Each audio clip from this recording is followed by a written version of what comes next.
युद्ध के मैदान में कभी भी युद्ध हथियारों से नहीं लड़ा जाता। युद्ध हमेशा लड़ा जाता है जज्बे और जिगरे से। नमस्कार दोस्तों, स्वागत है आप लोगों का हिंदी साहित्य विवेचना में। तो आज की इस वीडियो में हम डिस्कस करेंगे HPPGT के प्रश्न पत्र को, और ये परीक्षा आयोजित की गई थी 2016 को। तो आज की इस वीडियो में हम स्पेशली LT हिंदी के लिए इस वीडियो को लाए हैं। इसके साथ ही ये प्रश्न पत्र या वीडियो हिंदी साहित्य की प्रत्येक परीक्षा के लिए महत्वपूर्ण है। तो चलिए शुरू करते हैं वीडियो को। पहला प्रश्न है, सघन कुंज छाया सुखद शीतल मंद समीर किसकी काव्य पंक्ति है? तो ये जो पंक्ति है ये है ऑप्शन बी, बिहारी लाल की। तो यहाँ पर बिहारी लाल के संबंध में कुछ डिस्कस करते हैं। बिहारी लाल का संबंध रीतिकाल से है, और रीतिकाल में इन्होंने अपनी एक रचना लिखी थी और वो थी बिहारी सतसई। सिर्फ इन्होंने बिहारी सतसई के कारण अपने आप को हिंदी साहित्य में अमर कर लिया था। अक्सर कई बार ये प्रश्न पूछा जाता है कि बिहारी सतसई में कितने दोहे हैं।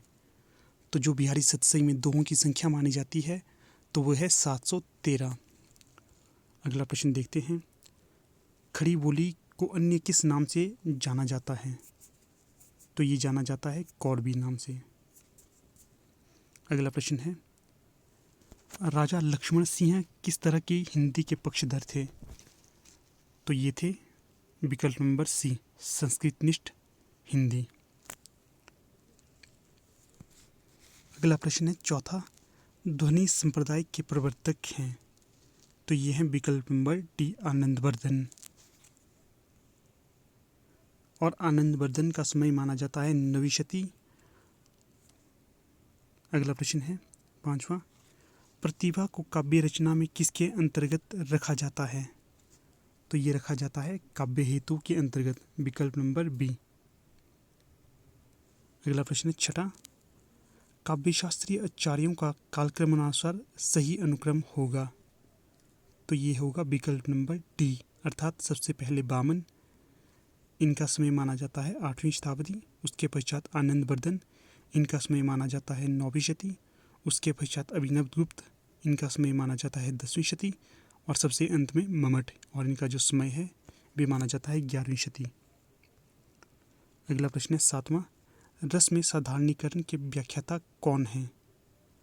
तो ये हैं भट्टनायक, विकल्प नंबर 2 अर्थात बी। अगला प्रश्न है आठवां, काव्य रचना में उदात्त तत्व को प्रमुख किसने माना है? तो ये माना है लुंजाइनस ने।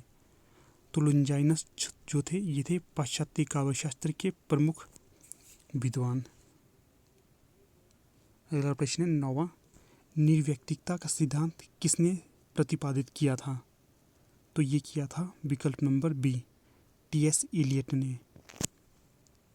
अगला प्रश्न है 10वां, हिंदी साहित्य के इतिहास ग्रंथ की रचना निम्नलिखित में से सबसे पहले किसने की थी? तो ये जो की थी विकल्प नंबर बी, शिव सिंह सेंगर ने। तो जो शिव सिंह सेंगर का ग्रंथ था वो था शिव सिंह सरोज।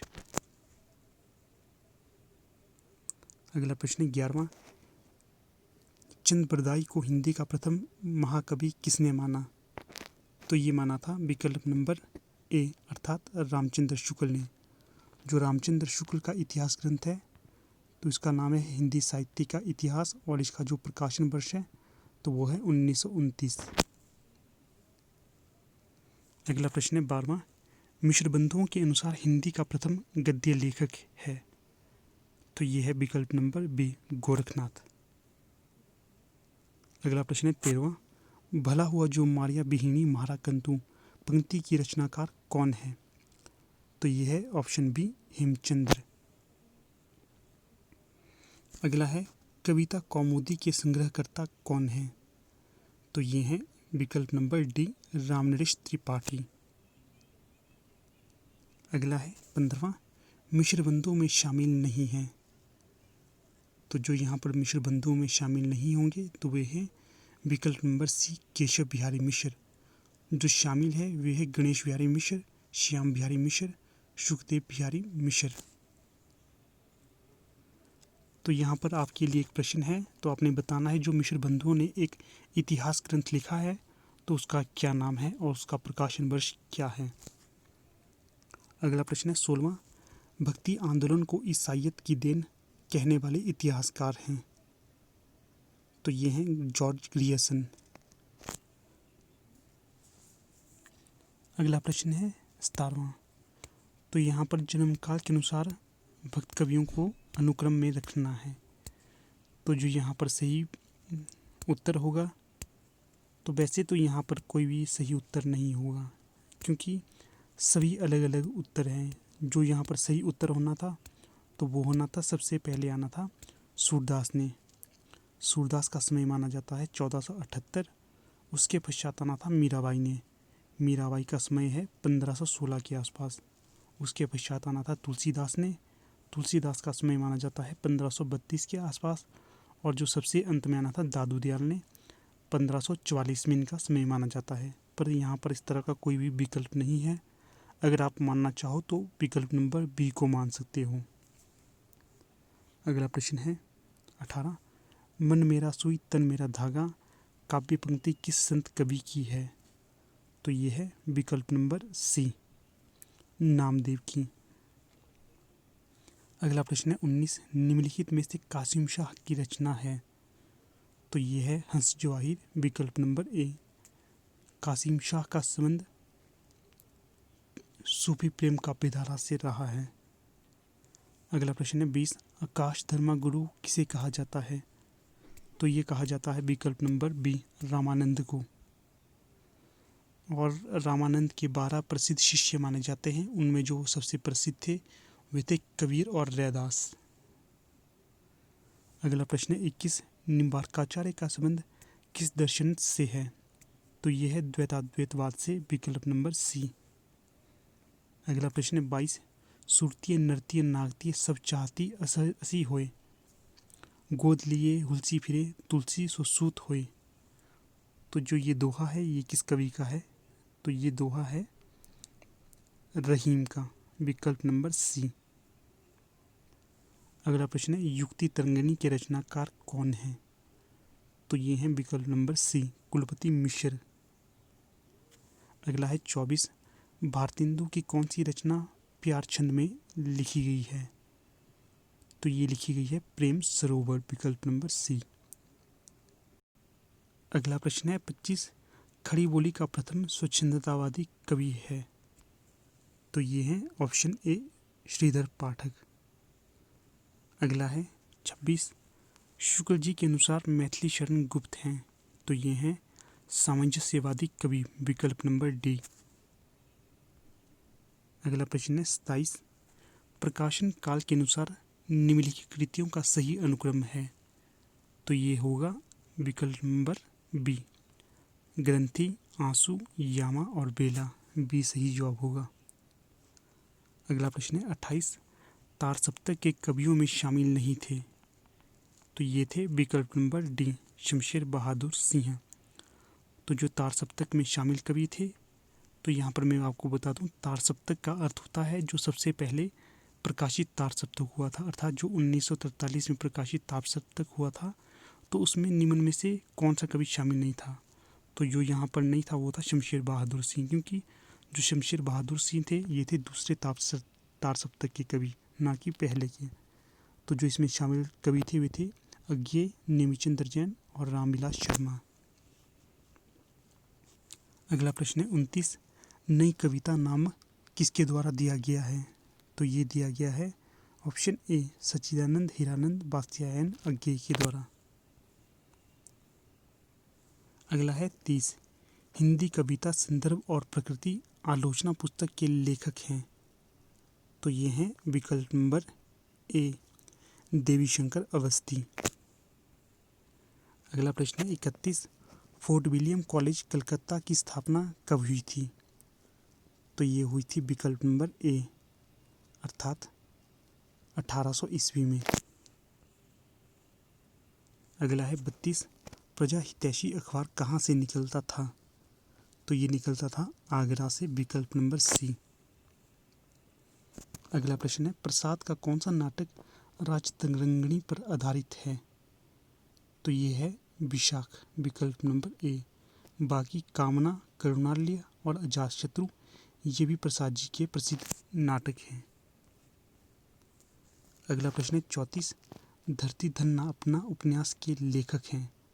तो ये हैं विकल्प नंबर बी, जगदीश चंद्र। जो जगदीश चंद्र जी हैं ये है दलित रचनाकार।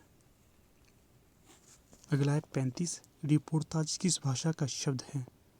तो यह है फ्रांसीसी भाषा का शब्द। विकल्प नंबर बी सही है। अगला प्रश्न है 36, भाषा संवर्धनी सभा के संस्थापक थे। तो ये थे विकल्प नंबर सी, बाबू तोताराम। अगला प्रश्न है निम्नलिखित में से ज्ञानपीठ पुरस्कार सर्वप्रथम किसको मिला था। तो ये मिला था सुमित्रानंदन पंत को।